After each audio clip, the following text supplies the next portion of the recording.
Euromaxx highlights. And here's your host, Karin Helmstedt. Greetings from Berlin and a warm welcome to our highlights edition. And here we go with a quick look at the top stories from the past week. Seasonal sensation presenting shop window decorations for Christmas. Old and new, the many facets of the island republic of Malta. And success story why the design scene is booming in Iceland.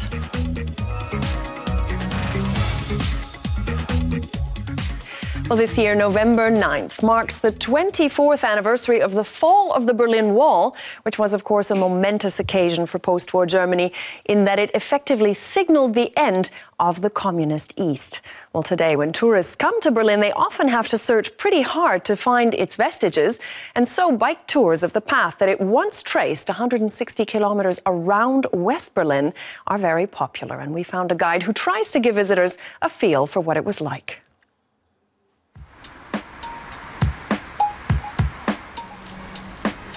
In the search for traces of Berlin's divided past, here only the watchtower gives away the location of the former border. Axel von Blomberg organizes bike tours along the path of the Berlin Wall. He brings his groups to this memorial in Kreuzberg. It's crazy that there's a park here with this horrible border tower in the middle.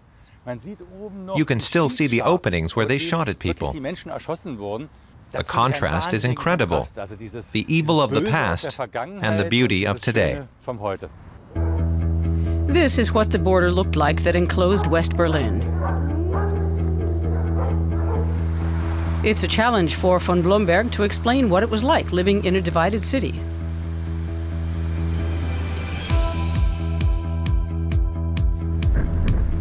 Modern Berlin takes a positive approach to the past.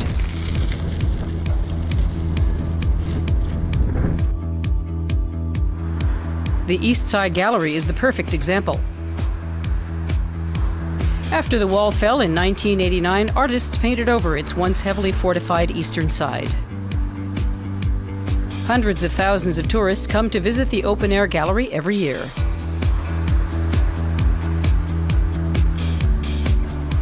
You get photos and stuff, but not really like we thought.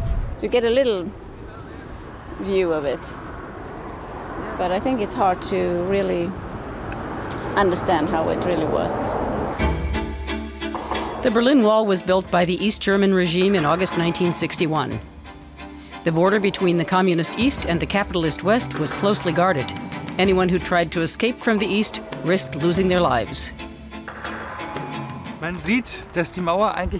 You can see the wall wasn't very thick. People ask how strong the wall was. When you look at the base, you can see it's very long, and there are a lot of reinforcements in that base. That means if you drive a truck into it here to try and break it down, you'll definitely have problems. You have to hit several segments, and they weigh more than 2 tons.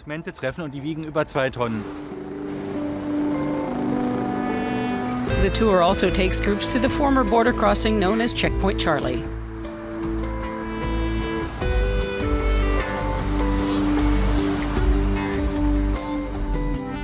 Many dramatic scenes unfolded here during the Cold War, confrontations between the Soviet Union and the West.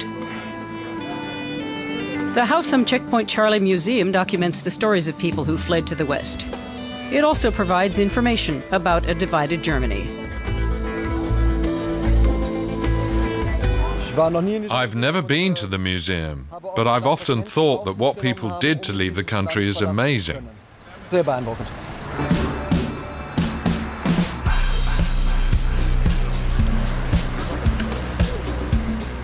At Potsdamer Platz, in the middle of the new Berlin, stones in the ground trace the path the wall once took.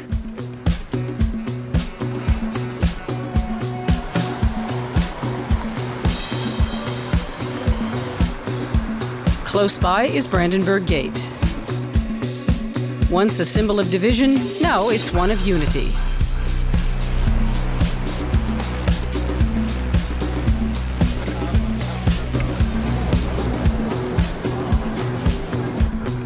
Axel's tour ends with a visit to the memorial on Bernauer Straße.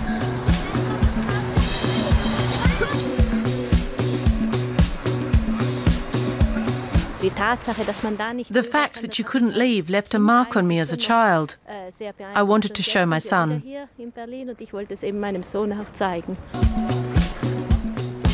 On the night the wall fell, Axel von Blomberg grabbed his bike and rode it through East Berlin for the first time.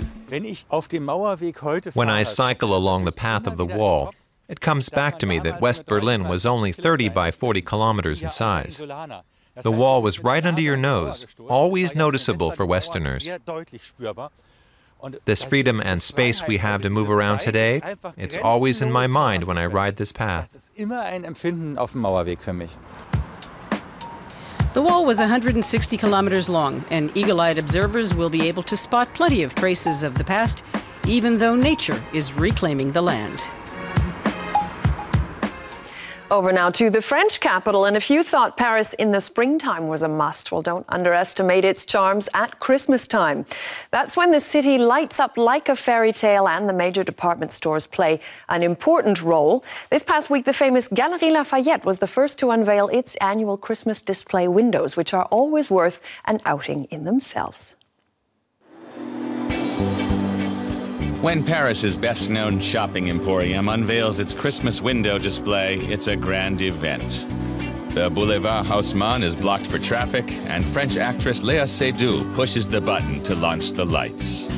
Afterward, she heads over to admire the window displays, accompanied by the press and scores of visitors. After all, the animated window displays are a must-see and a Paris tradition. There's a new star guest every year, and because it all happens on the street, we can all take part, without an invitation. We come with our family every year to admire the displays. It's like a Christmas movie every year. This year, 5 of the 12 windows are devoted to the Beauty and the Beast fairy tale. The scenes are promoting the feature film starring Léa Seydoux, set to open next February. But isn't it a bit early for a Christmas display? For Frédéric Leroux, the visual identity director at Galeries Lafayette, that's not a problem.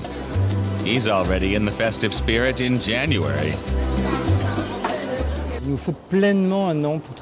We need almost a year to get ready. This time we developed a concept that would appeal to children.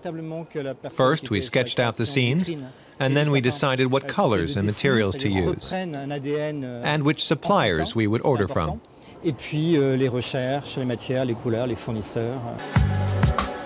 The new display windows do have plenty of kid appeal. They tell the story of Lily the doll and Martin the teddy bear on their journey of adventure. Outfitted by star designer Marc Jacobs. We had this cheeky little girl with tufty hair. Of course, she had to have a friend who was funny and cute, a cuddly teddy bear. We want to appeal to the whole family, because people come here to do shopping for the whole family. The figures were made in this studio in a suburb of Paris. They were designed by a puppet maker and have mechanically moving parts. The lavish decorations were a labor of love for their maker. Setting them up, however, can be a challenge. Some of them are 2.5 by 3 meters. After making them in the studio, we took them apart for transportation and reassembled them in the display window. Plus, every mechanism has to work properly.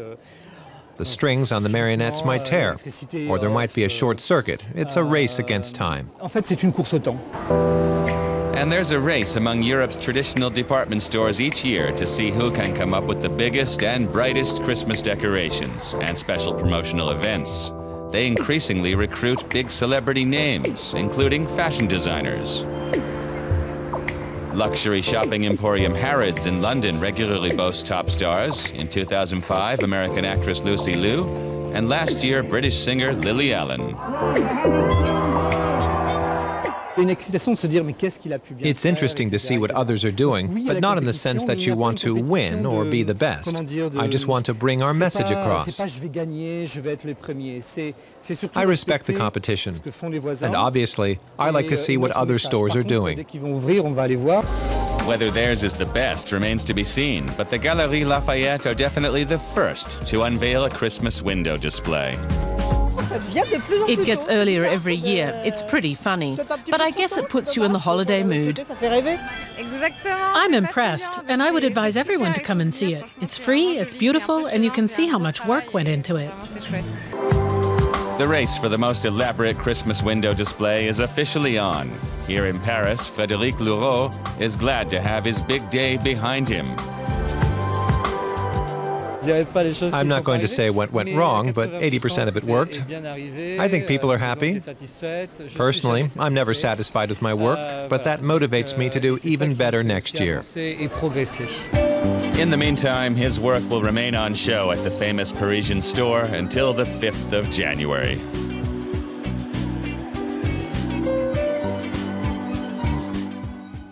The island republic of Malta is one of Europe's smallest states, and it's actually made up of 3 individual islands: Malta, Gozo and Comino.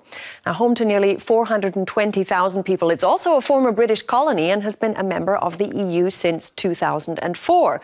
And its very colourful history means that it is jam-packed with culture. So let's see why about 1 million tourists flock there every year. Craggy cliffs. Crystal clear water.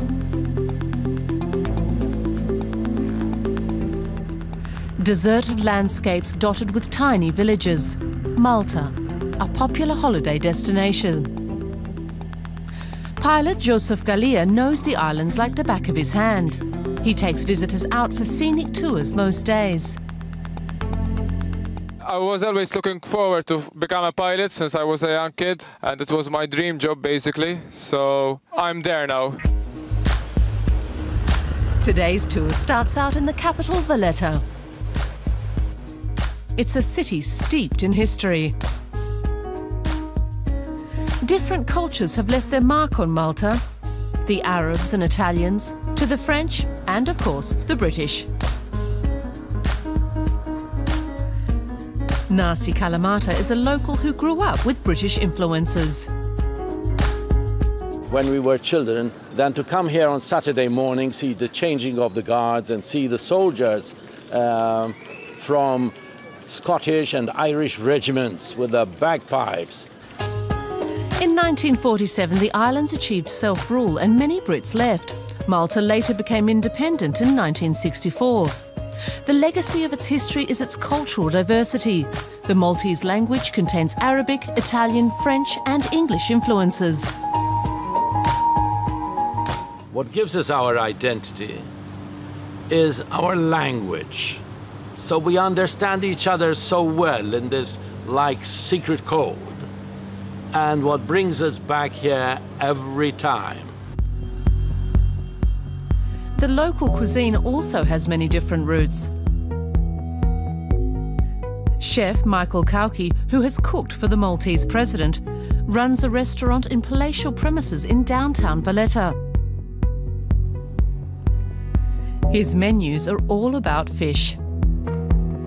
So now I'm preparing a local fish. It's called gilted head bream, and then we can do a caper, Maltese traditional tomato sauce. Kauki learned to cook from his mother and sisters. His most indispensable ingredient is olive oil. Basically, the oil plays the biggest part of the meal. I mean, if it's a very good olive oil, you can feel that everything goes into each other.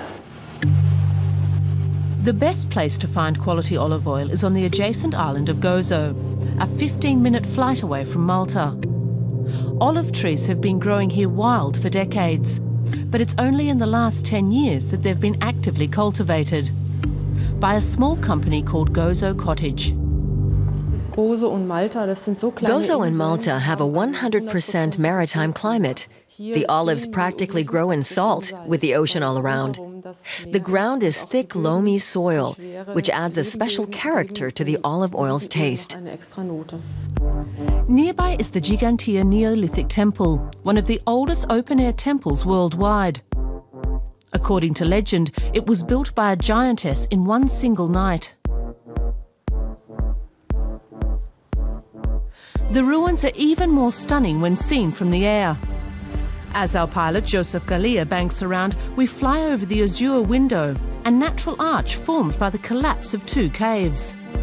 They are unique because they are natural, and especially the outer window, let's say, it's a very big place, and most of the nicest place for divers. Diving is one of the most popular sports on Malta. The government has permitted diving schools to sink old ships in order to create artificial reefs. The overgrown wrecks attract plenty of recreational divers and fish.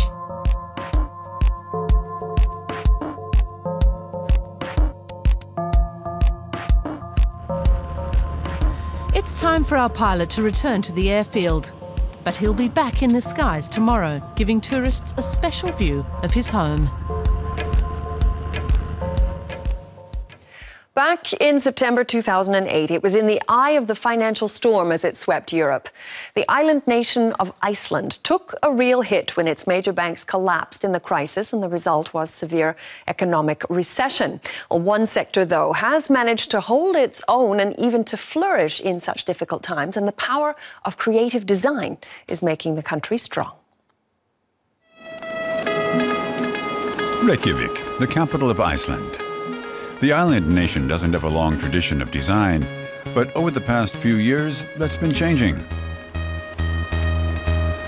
Hartle Helgadottir of the Icelandic Design Center says there's a rising demand for homegrown products. People perhaps have been more interested in Icelandic design. They want to wear it, they think it's great, they're proud of it. So Icelanders look at it more, and I mean, perhaps we were not thinking a lot about it like in 2007 or 2006. It's not that we didn't like it, we're just focusing on other things. Fashion designer Bergþóra Gvotnadottir has successfully survived the economic crisis. In 2005, she and her husband started their Farmers Market label, which draws on the country's knitting tradition. Their reinterpretation of traditional Icelandic woolen jumpers hasn't just found success on the island, but also in the rest of Europe, Japan, and the US. When I started doing fashion or designing some years ago, there was not so many Icelandic designers actually working in Iceland. But now there are quite many, and people have more selection. In recent years, a number of new boutiques have opened in Reykjavik devoted to Icelandic design. Anyone looking for branches of major international fashion stores on the capital's main shopping street will be disappointed. Places like Sparks Gallery sell many creations by young designers. Hartle Helgadottir is on her way to the oldest house in the city. It's home to a shop called Kraum, which since 2007 sells only Icelandic products. I think we are in the stage where the designers are exploring our roots quite a lot, our materials and our heritage, and drawing forth interesting stories and materials into their design. So from my point of view, we are in quite an interesting period right now. A few hundred meters away is the Aurum boutique with adjacent studio. The work on sale here is inspired by Iceland's nature. Jewelry designer Gvothbjörg Kristín Engvesdottir works mostly with silver, and her customers include Hollywood star Matt Damon. She too came through the 2008 crisis unscathed.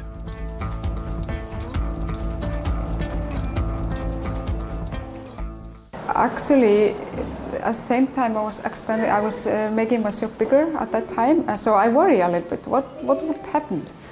but I just have got more customers. The new design quarter is centered around the capital's former fishing harbor. Several Icelandic designers have moved in and set up studios with shops, such as fashion label Steinun. Next door, Ziga Hemus is hard at work. She's one of the country's most successful designers. The Swedish furniture chain IKEA is among her clients. Like many of their fellow Icelandic designers, she studied and worked abroad. She only came back 3 years ago. People are very open-minded and there's very short distance to everyone. If you want to make a prototype or if you want to do something or collaborate, you only, with one phone call, you have it done. That's not how it works in Sweden. To further local design, the Iceland Academy of Arts is offering a course in product and textile design. Previously, young Icelanders had to go abroad to study design, and many stayed away after graduating. Halla Helgadóttir wants to see an increase in the number of homegrown designers.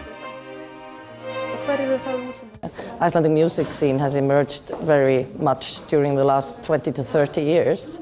And it's a reality. We have internationally acknowledged musicians.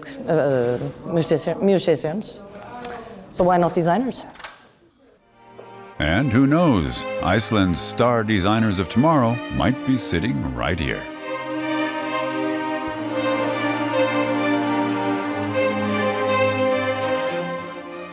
Well, ever since she was a kid, she's been surrounded by vineyards and steeped in family tradition. Regina Menger-Krug comes from the German state of Rheinland-Pfalz, where her family is known for producing some of this country's best sparkling wine. Now, it's known as Sekt in German, and it's made much the same way that champagne is in France, which makes it just as much of a party staple. Germans love their sparkling wine. It's especially popular on birthdays and other special occasions. Regina Menger-Krug's family has been making sparkling wine for 8 generations in Deidesheim in southwestern Germany. Her tip to becoming a successful vintner? You have to give in to nature to a certain extent. Always go out, no matter what the weather. Regina Menger-Krug puts her trust in Mother Nature. Roses and more than 100 different herbs help fertilize the soil. Pesticides are strictly taboo. The vintner believes that if the grapes don't succeed in the vineyard, then modern technology can't put them right either. Good wine growing sites are always a bit finicky. They're like divas. You have to take the wines as they come, and you have to realize that at the beginning they can still be a little restless, maybe from fermentation, but that eventually calms down. They just need a little more time. They need tender loving care, the way we women like it, right? The fine wine maturing in these barrels, Riesling, Chardonnay, Pinot Blanc, and Pinot Noir, will later become sparkling wine. Regina Menger-Krug's secret is her moonwood barrels made from trees felled as the moon was waning. The famous violin maker Stradivari swore by moonwood too. The wood is fine poured. These barrels are like a cradle for the wine. It's astonishing. Everyone is amazed by how it works. A great deal of love and patience goes into each bottle. The Menger-Krug vineyard makes sparkling wine the classic French way, like champagne. The wine ferments with yeast in the bottle for 9 months to 2 years. Then the yeast is removed. This wine has been fermenting for more than 30 years, and it's still drinkable. It's also fascinating that as long as the yeast remains in the wine, the sparkling wine doesn't age. The yeast is like a fountain of youth. The 500-year-old enterprise is a traditional family operation. I was very lucky with my parents because they raised me simply as a person and not as a girl. It was a gender-neutral upbringing. I was taught I could achieve whatever I wanted. The number of women vintners is on the rise, but 3 generations is a rarity. Regina Menger-Krug's mother is over 90 but still actively involved, and soon daughter Marie will take over. A lot will remain the same because my parents have done a great job. Some people I studied with have had conflicts with the older generation, but my parents have stayed young and fit. They'll be happy to work another 50 years. Practical knowledge passed down the generations and attention to nature. Those are the secrets of the success of Regina Menger-Krug's outstanding sparkling wines. And that is all for this edition of our Euromaxx highlights. And be sure to visit our website or perhaps our Facebook page if you'd like to catch up on some of those reports again. Otherwise, until we meet again, all the best and thanks for watching. Tschüss and bye-bye.